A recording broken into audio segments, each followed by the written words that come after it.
and welcome to the Classical Guitar Composers Podcast, episode number 55. As always, perhaps less frequently, but still always, I'm your host, Chris Hales, and I'm glad to be bringing you another episode of the show that features your original classical guitar compositions. If this is your first time joining me, this is simply a show that features original classical guitar compositions from around the globe, submitted by listeners just like you.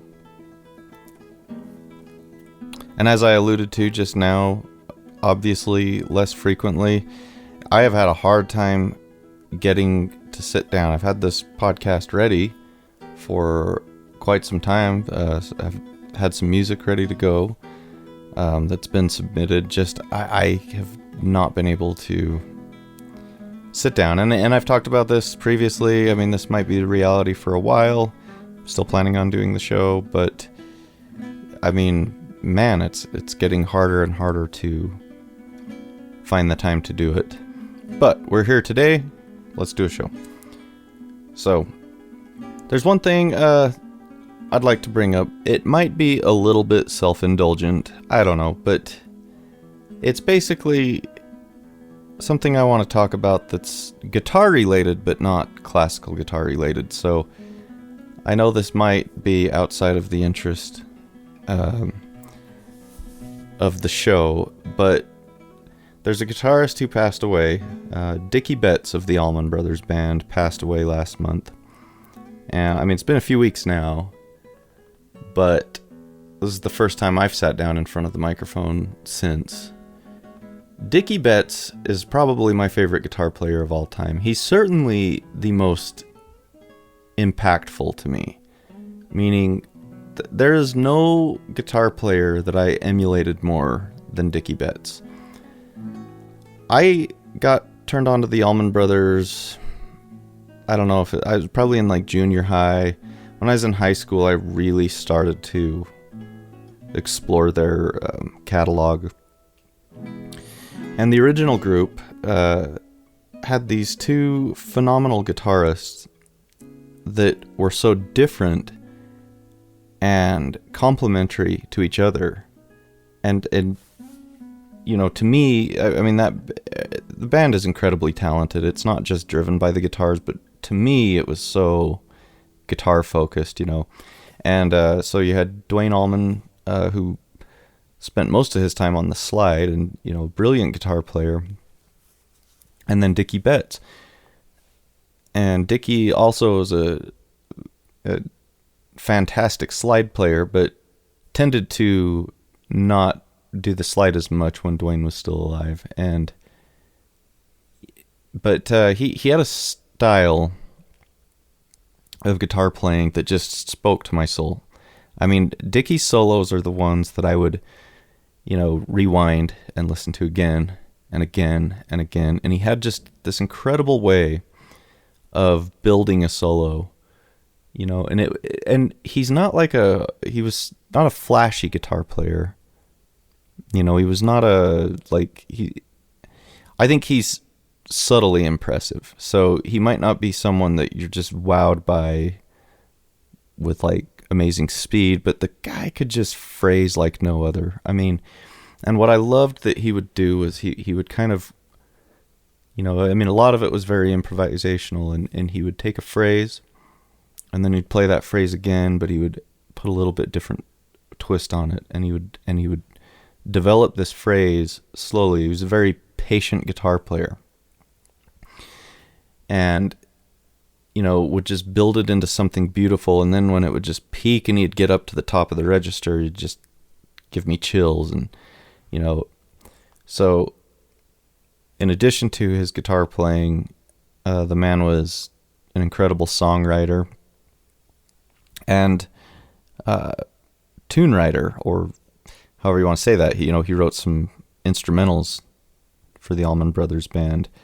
One being In Memory of Elizabeth Reed, a title he just took from a gravestone. So, yeah, something I can relate to.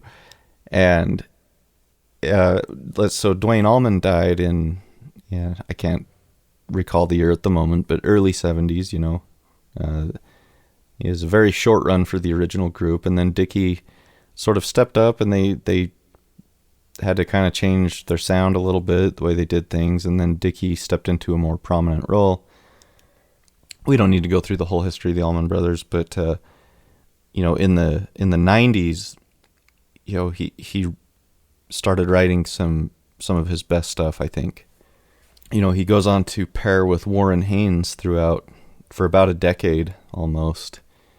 The guitarist Warren Haynes, who those two are also very complementary in a different way. And Dickie Betts was doing a lot of the writing at that time, and I think some of the stuff he wrote during those years is still just some of the best music to my ears, to my soul, really. I just love that music. I love his guitar playing, and I don't know a lot about it. Like on a personal level, obviously I didn't know him. He's far older than me. By the time I got into the Allman Brothers, Dickie, they had parted ways with Dickie. They kind of shoved him out the door a little bit. About the time I was really starting to get into them, and they replaced, they tried a few, there's a few temps, you might say, but eventually they settled on a lineup with Warren Haynes and then Derek Trucks, who probably a pretty well-known guitarist now. Derek Trucks is, one of the premier slide players today, and has been for, the last really 30 years. 20 years maybe. In some circles 30. He was playing as a kid with, major acts and blowing everybody's mind. And I saw them many times with that lineup. I loved going and seeing the Allman Brothers band, but I never got to see Dickie Betts. I never got to, he had a show he would do. He had his band called The Great Southern, and they did some touring, but I was never able to catch them, and it's a regret I have, because the man really just is such an impactful guitarist. Because I somewhat intentionally, but somewhat subliminally just emulated his style. And I'm not saying I can play like Dickie, but that's kind of who I strive to play like more than anybody. I wish I had the speed of Steve Vai, but I don't listen to Steve Vai. I listen to Dickie Betts. That's the music that just reaches deep inside. And so, when I knew that I was never going to be able to see him because he had retired. He was not doing well for the last few years physically. He was 80 years old. I think he lived a pretty, he did some hard living. Making it to 80 was pretty impressive. I think I saw on the internet he had like 5 wives, but I can't state enough how much time I have spent in my life listening to his guitar playing. So, although this is a classical guitar show, and that's our main focus, obviously I go into other topics, but it feels a little weird to go into a deep dive on a guitarist that's not a classical guy, but I just wanted to, and I won't, so this is my little tribute to say rest in peace, Dickie Betts. So speaking of getting names of tunes off of gravestones, it's been, it's been way too long. What is it? 5 years ago, I believe, is when I wrote my Graveyard Suite that I put on this show. A work I'm still pretty proud of. I feel like it was a good, maybe some things could be better, but a good overall suite of guitar pieces, I feel. And I've been wanting to put up some, because I realized I don't really have, I never have put together a CD for sale or anything like that. And you can go to that episode and hear it, but I've never really released my recordings of my pieces just as something that's like more readily available. I don't know if anyone wants to listen to them, but you know. So I've been thinking, well, here's what I want to do then. I'm going to put out some YouTube videos of just the audio of these pieces I've recorded. And they need something to go with them. And so what I was going to do was, go take a picture of these gravestones that served as the titles of the pieces in that suite, or the subtitles rather. And so there's a few things working against me. One is that I am not a photographer and don't even have basic photography skills. Like, I have no idea how to take a picture of anything and not and make it look nice. You know what I mean? Like, I don't know where the sun's supposed to be. I don't know how to keep my shadow out of it. I'm not interested in photography, really. I can appreciate it, but it's like not something I've ever wanted to learn and get into. But I would like pictures of these stones, so I took one of them the other day, and it's fine. But the thing I'm kind of hung up on is the very first piece in that suite was called The Gates. Appropriately a good place to begin. But there's no cool cemetery gates in Utah. I mean, there's some okay ones, but like, there was a cemetery I went to in California a while back that had the coolest gate I've ever seen. I have no idea what it was, somewhere along the coast, but I don't know what the cemetery was called. I don't remember where it was. I wish I had a picture of that gate, but I don't. So I've never found, that's kind of what I was picturing when I wrote the piece, but I've never found a good gate around here that really could serve as that, when I wrote it, I wrote the suite based on monuments here that are where I live, but the gate was a little more, broadly speaking, just, almost like a fictional cemetery gate, right? So I need a good cemetery gate picture to start this whole project. The third movement, I took a picture of that monument, sad little warped thing called Babyland. It's not very close to my house, so I'm assuming I've got a picture that'll be good enough to serve as, just a backdrop for some audio. The movement I titled The Monoliths.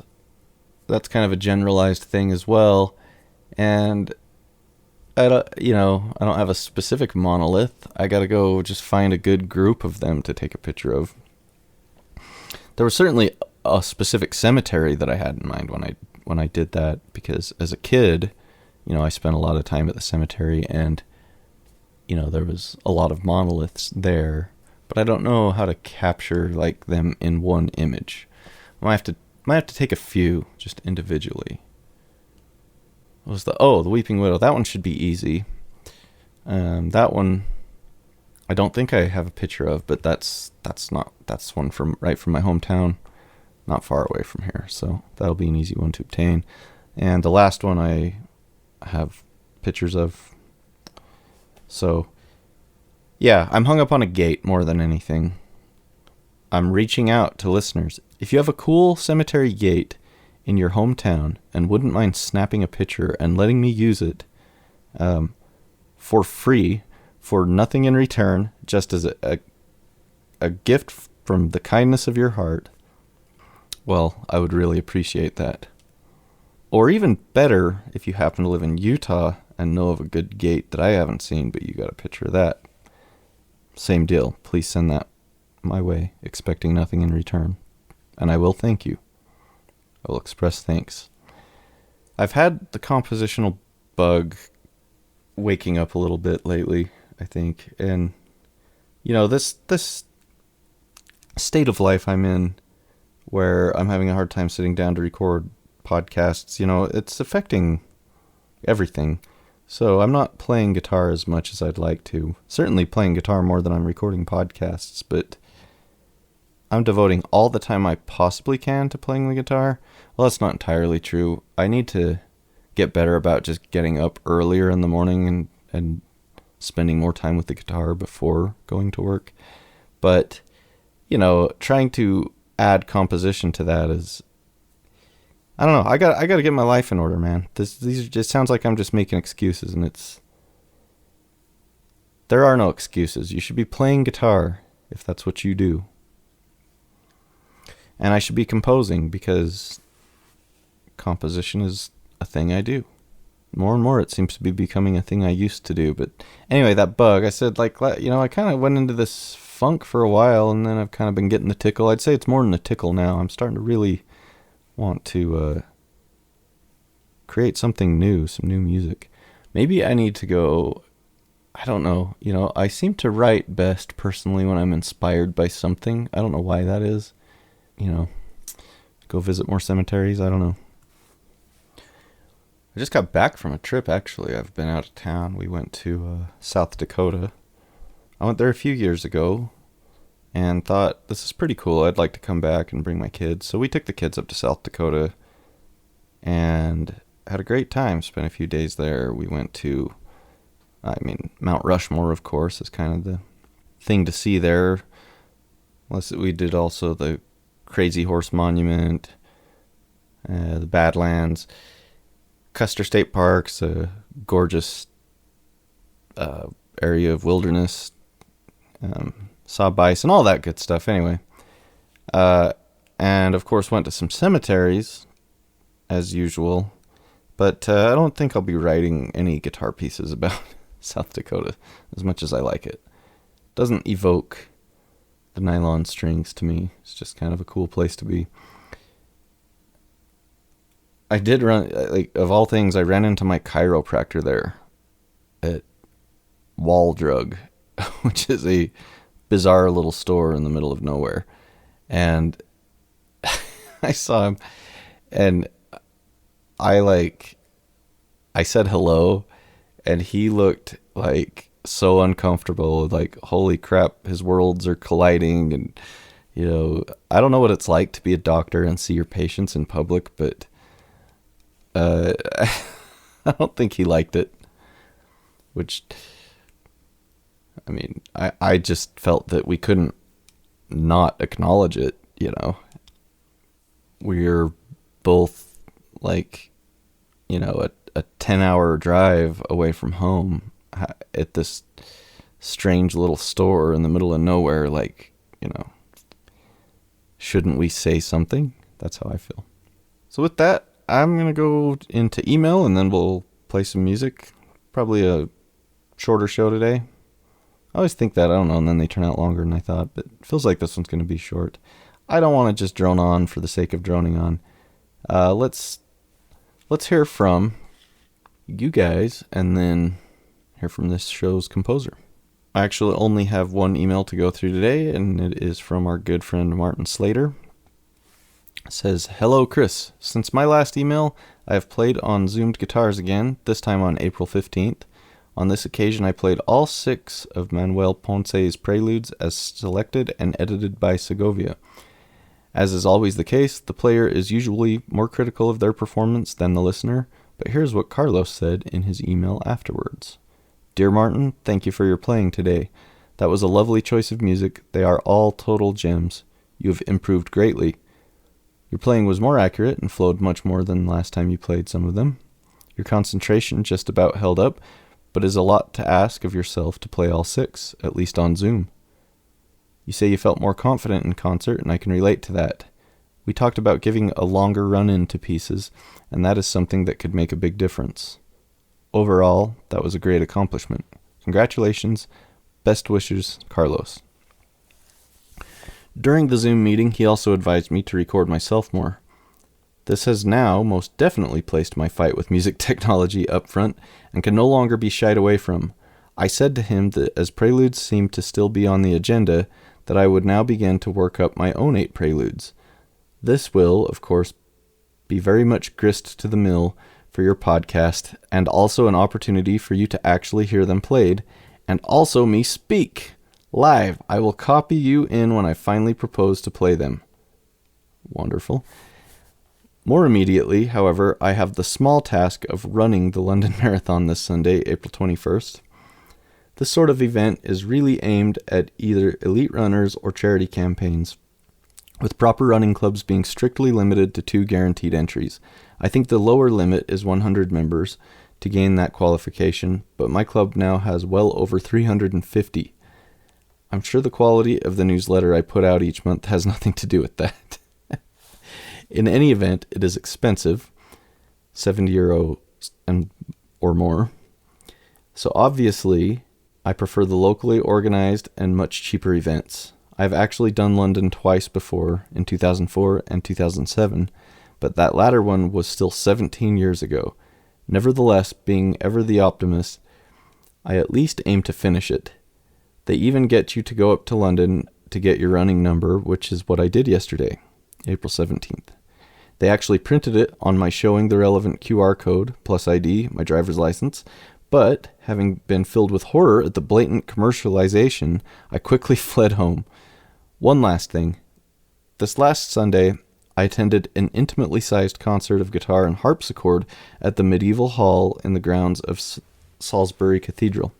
An interesting combination with most pieces transcribed specifically for the occasion, but also some solo works.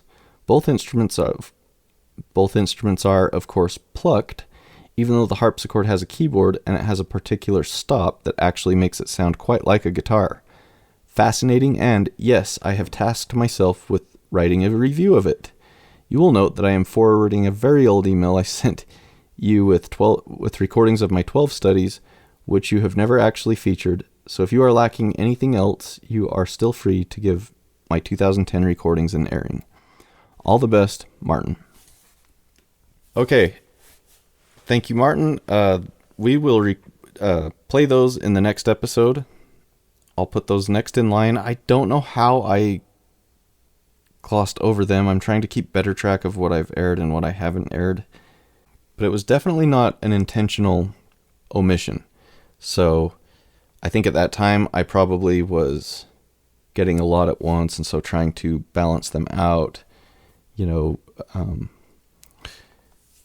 and so saving some for later, and then of course they end up just forgotten because I'm not the best organizer of these kind of things. But yeah, certainly I hope you don't think that I wasn't interested.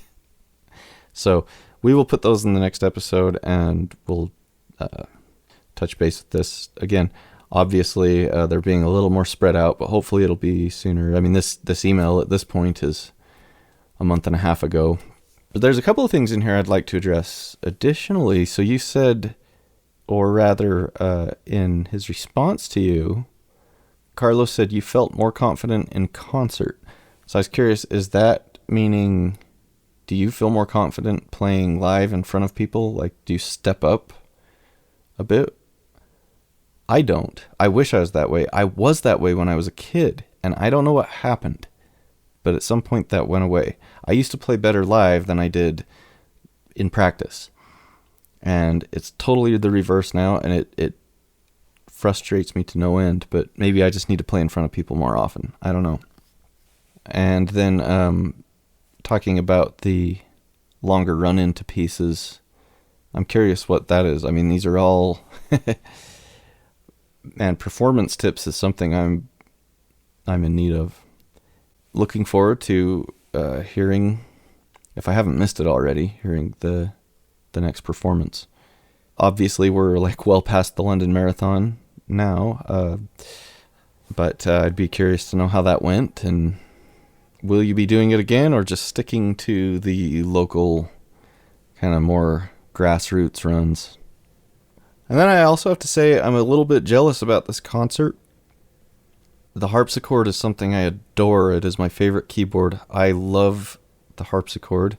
I've always thought guitar and harpsichord would make a great pair, but I've never really heard them played together. For the longest time, I wanted a harpsichord. I'm not really a piano player at all. I mean, I took lessons as a kid, and I on and off over the years, like, play the piano, but really... for like the last 12 years, I've only played guitar pretty much. I put everything else away. Or I should say only like plucked strings. Like I play the mandolin a lot, but I put the violin away, and I hardly ever touch the piano. But man, if I had a harpsichord in my living room, I think I actually would play more often. I did get to play a harpsichord when I was in college. They bought a harpsichord, and to celebrate it, they had this whole like series of concerts with it. They brought in this woman who was a killer player, and she played like Brandenburg Number 5, which is, you know, the one that features the harpsichord. Has that really cool solo in it, and she did like, you know, I was able to. I took a few lessons from her and just got to go in and play the harpsichord. And then they had a recital they put together where it was like a Baroque recital featuring the harpsichord. So you had all these, some were just solo harpsichord pieces. People were playing, you know, Bach pieces mostly. And you had some chamber music stuff with it. And I composed a couple of pieces for violin and harpsichord, but I had one performed, and I didn't perform it myself.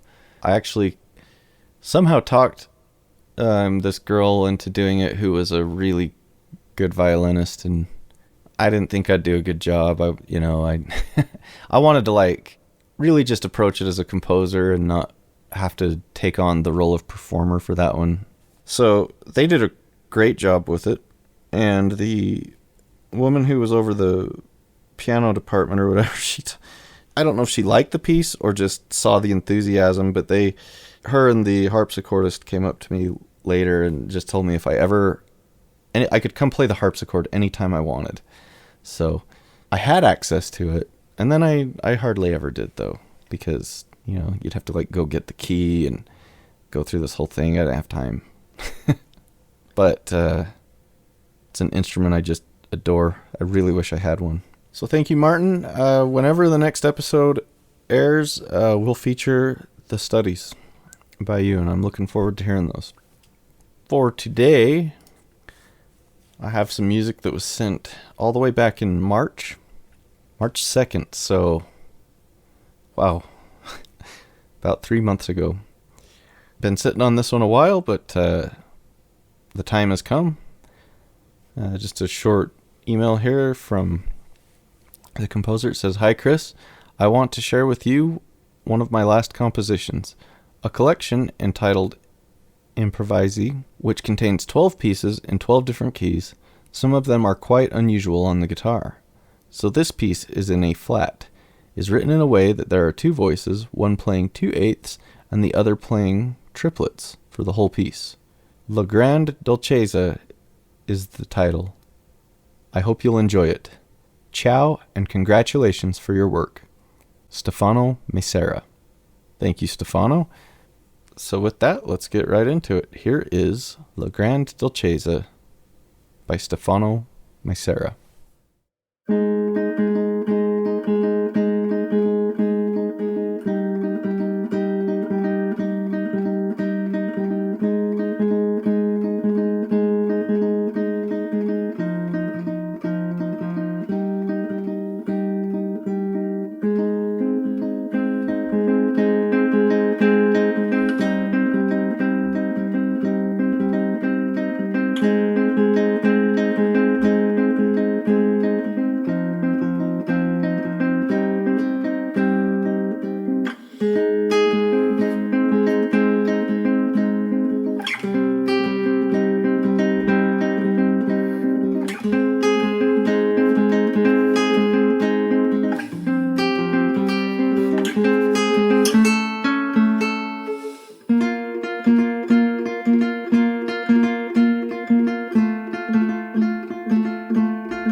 There it is. That was the Grand Dolcezza by Stefano Màsera.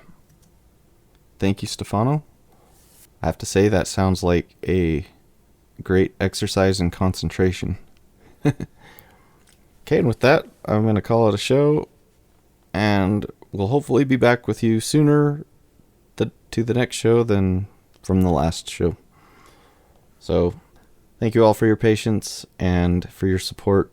Thank you for listening. Hey, and if you ever want to support the show, one good way is to purchase some sheet music from me.